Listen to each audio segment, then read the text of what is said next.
morning everyone. My name is Bhimashankar.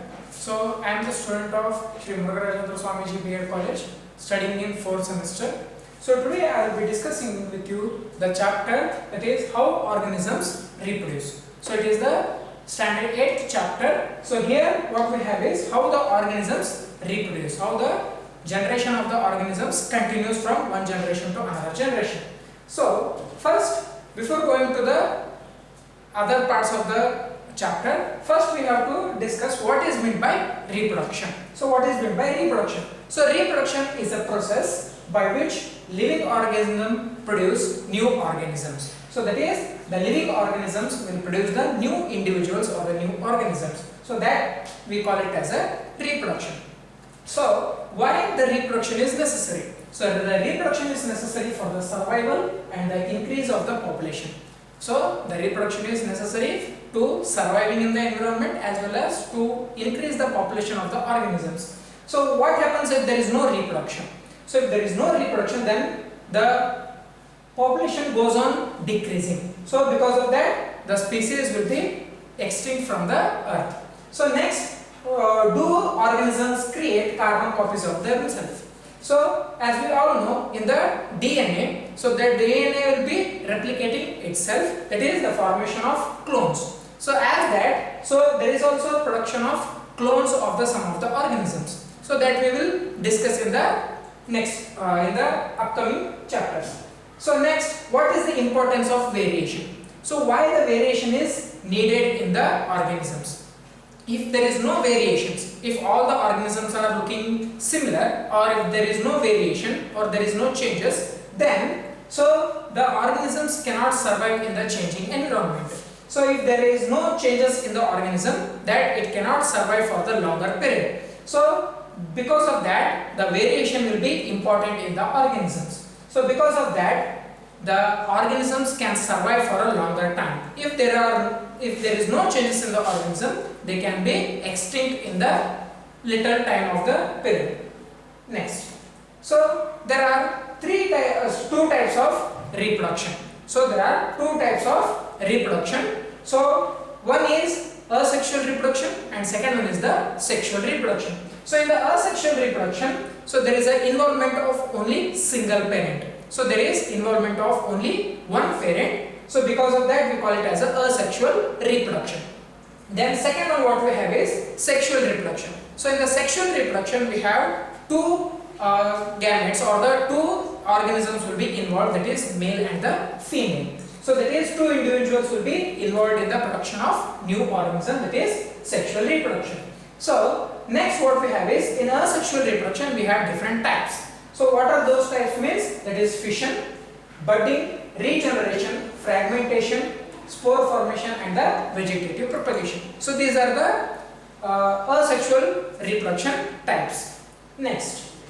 So next, first one we will discuss the asexual types of reproduction one by one. First one what we have is fission. So what is meant by fission? So fission is an asexual type of reproduction where the unicellular organisms, that is single celled organisms, divide and forms two or more organisms. That is, it is a type of asexual reproduction where the unicellular organism, that is the organisms which are having the single cell, they will be dividing and converting themselves into two organisms or the more than two organisms. That is, so in fission we have two types. One is binary fission and another is the multiple fission. So first is binary fission. So what happens in the binary fission? So in this method, an organism divides and forms two individuals. There will be two individuals will be formed by this binary fission. So because of that, it is called as a binary fission. So this type of fission will be occurring in the organisms like amoeba and the paramecium. Next one what we have is multiple fission. So here the organisms will be dividing into many cells. So in binary fission they will be dividing into two cells, but in the multiple fission they will be dividing into many of the daughter cells. So example for this multiple fission is Plasmodium, that is malarial parasite.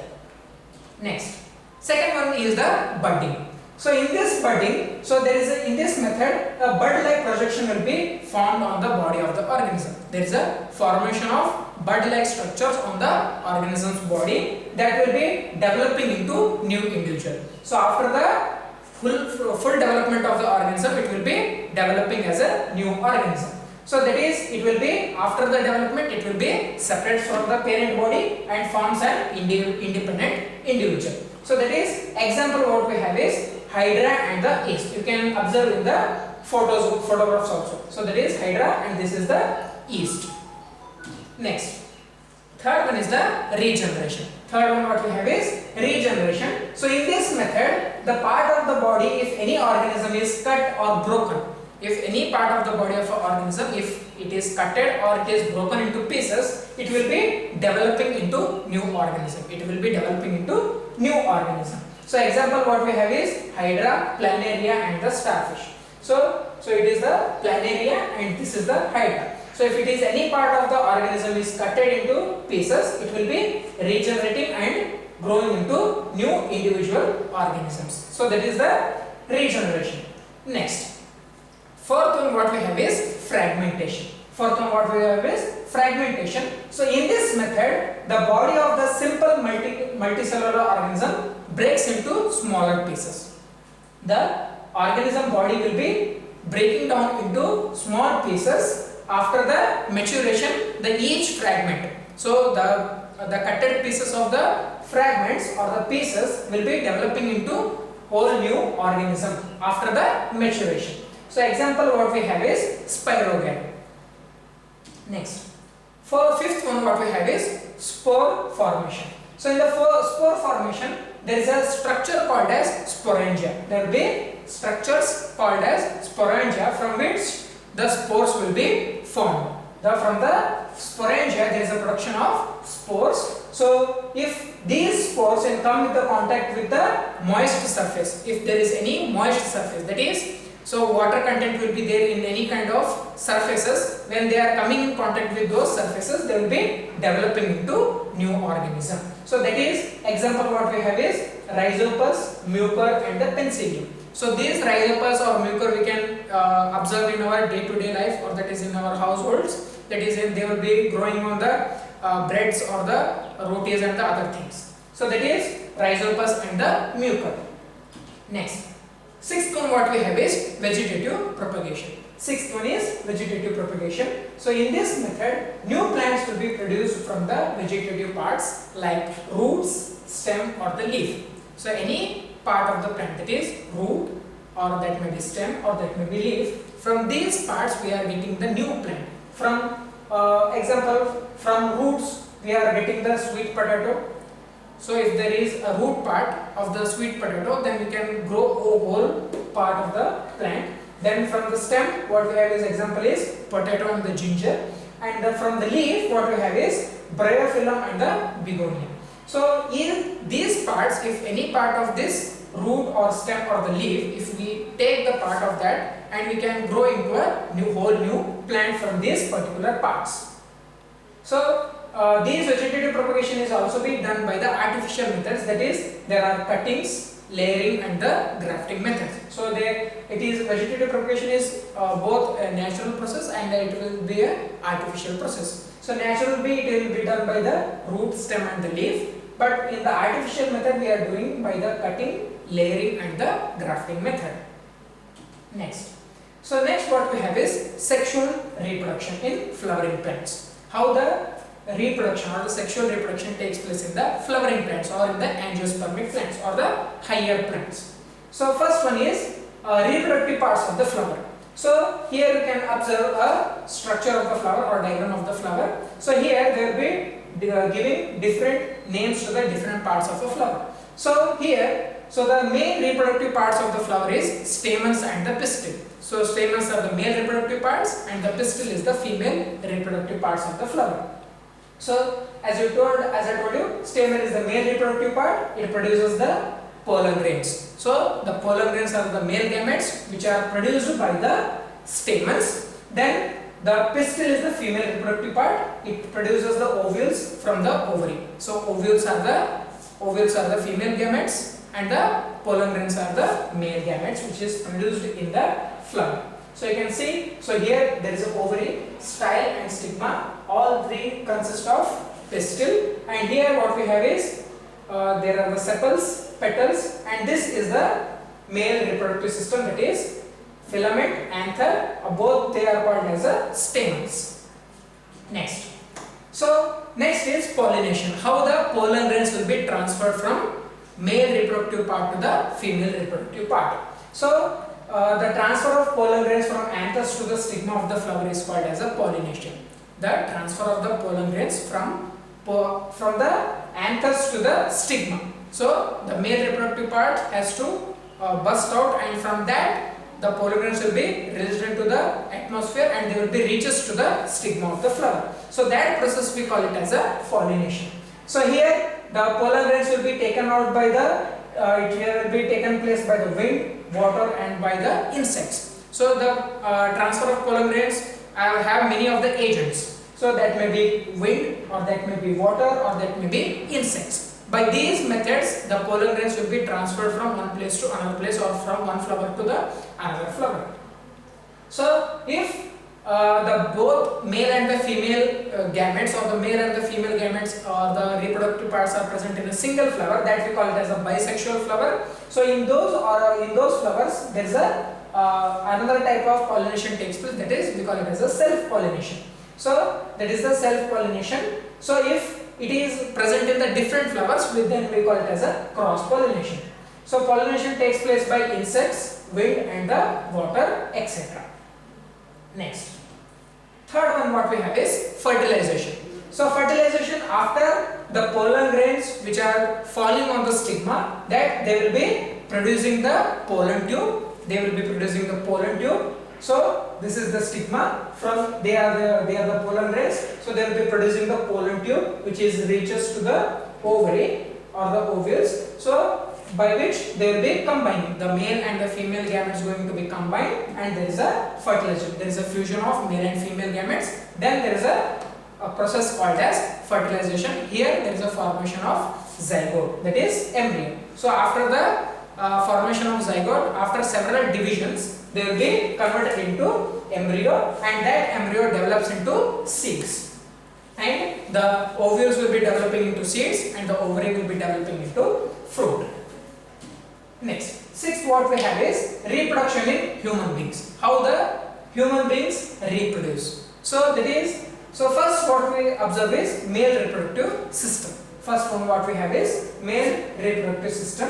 So in the male reproductive system, what are the parts of the male reproductive system is, so there is a pair of testes. They will be producing the male gamete, that we call it as a sperms. So they will be producing the male gamete, that is we call it as a sperm, and which contains the hormone, that is we call it as a testosterone. So testosterone, and they will be containing a sac-like structures. There will be sac-like structures will be present. So that we call it as a scrotum, and from each testis there is a tube will be arising, or formation of tube will be taking place. So that tube we call it as a vas deferens, and it goes and joins to the urethra. So it is a urethral opening. So to that urethral opening, the testis will be going and reaches to the vas deferens. So then, it is the urethra will be enclosed with the muscular organ, we call it as a penis. So from this, so there is a pore or opening will be there, that we call it as a genital pore, and there will be different types of glands will be there. So for the formation of a seminal fluid, the sperms will be present in the seminal fluid. It is a white milk-like structure or milk-like material in which the sperms will be present. So this fluid will be helping the sperms in the providing the nutrition as well as in the movement of the sperms. Next, so here we can see, so it is the male reproductive system.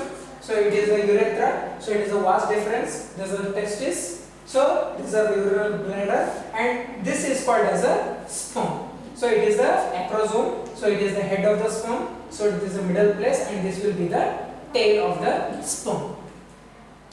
Next. So next what we have is female reproductive system.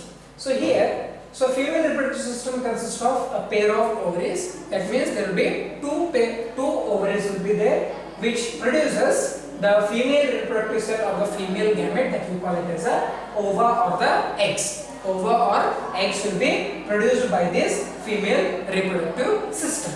So they will be having the hormone called as estrogen.